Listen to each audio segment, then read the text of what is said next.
UGC के समर्थन पर भीम आर्मी को मिली लाठियां, एमपी पुलिस ने मारी पानी की बौछार, फिर किया गिरफ्तार। दूसरों से प्यार और चंद्रशेखर आजाद के सिपाही गिरफ्तार। वाह सरकार। जब यूजीसी के विरोध में प्रदर्शन हो रहा था तो पुलिस उनके आगे नतमस्तक थी। वो पीएम मोदी को गाली दे रहे थे लेकिन पुलिस उन्हें सुरक्षा दे रही थी। पर जब यूजीसी की नई गाइडलाइंस के समर्थन में प्रदर्शन हो रहा है तो वही पुलिस लाठियां भांज रही है। चंद्रशेखर आजाद के आदेश पर 12 फरवरी को मध्य प्रदेश में आजाद समाज पार्टी और भीम आर्मी ने सीएम आवास के घेराव का ऐलान किया था, लेकिन पुलिस ने पहले भीम आर्मी के कार्यकर्ताओं पर पानी की बौछार का इस्तेमाल किया, फिर लाठियां भांजी। तस्वीरें देखकर आप अंदाजा लगा सकते हैं कि वहां किस तरह का माहौल था। पुलिस सीधे पानी से भीम आर्मी के कार्यकर्ताओं को पीछे धकेलना चाहती थी। एमपी सरकार का शायद आदेश रहा होगा कि सीएम आवास तक किसी भी कीमत पर नहीं पहुंचने देना है, इसीलिए पानी की जबरदस्त बौछारों से भीम आर्मी को पीछे धकेलने की कोशिश होती रही। कार्यकर्ता कुर्सी सिर पर लेकर आगे बढ़ने की कोशिश कर रहे थे। वो किसी भी तरीके से आगे बढ़ना चाहते थे, लेकिन पानी की बौछार इतनी तेज थी कि एक कदम भी बढ़ाना मुश्किल हो रहा था। उसके ऊपर से लाठी की मार। इसके बाद पुलिस ने भीम आर्मी के सारे कार्यकर्ताओं और आजाद समाज पार्टी के नेताओं को कई बसों में भरा और थाने ले गए। इनमें मध्य प्रदेश के पूर्व प्रदेश अध्यक्ष और आजाद समाज पार्टी के वरिष्ठ नेता सुनील अस्ते भी शामिल थे।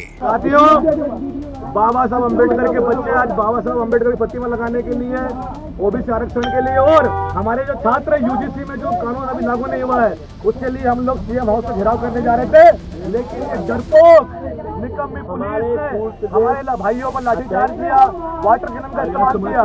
हमारे भाइयों को बहुत सारी गंभीर चोटें आई हैं और हमको इस बस में ठूस कर हमको जेल ले जाने का काम कर रही जबरदस्ती।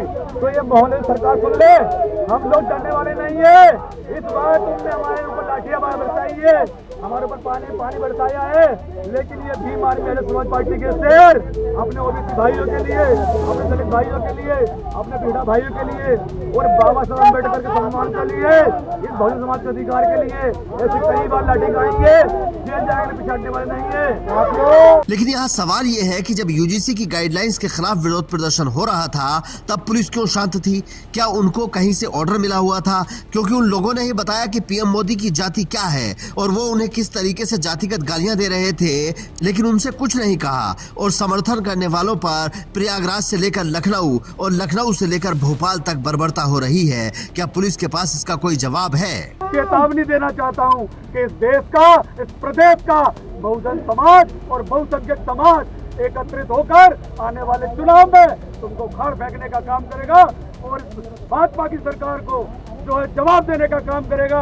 आज ये पानी और ये लाठियां इस देश के कमेरे, किसान और बहुसंख्यक समाज के ऊपर जो मोहन यादव के इशारे पर भाजपा सरकार ने चलाया है, इसको जवाब देने का काम आजाद समाज पार्टी और भीम आर्मी का एक कार्यकर्ता गांव-गांव तक पहुंचकर ये बताएगा ये सरकार जो है बहुजनों की विरोधी है और आपको जल्दी से जवाब देने का काम करेगा।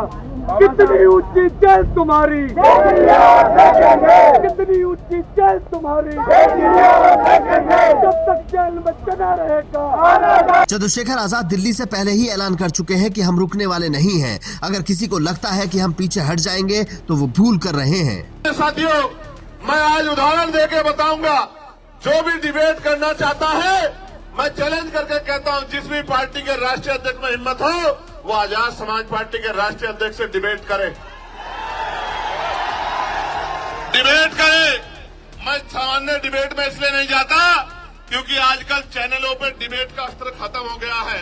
अपने स्वाभिमान सम्मान की रक्षा स्वयं करनी है, वहां कोई भी आके बैठ जाता है और कुछ भी कहने लग जाता है।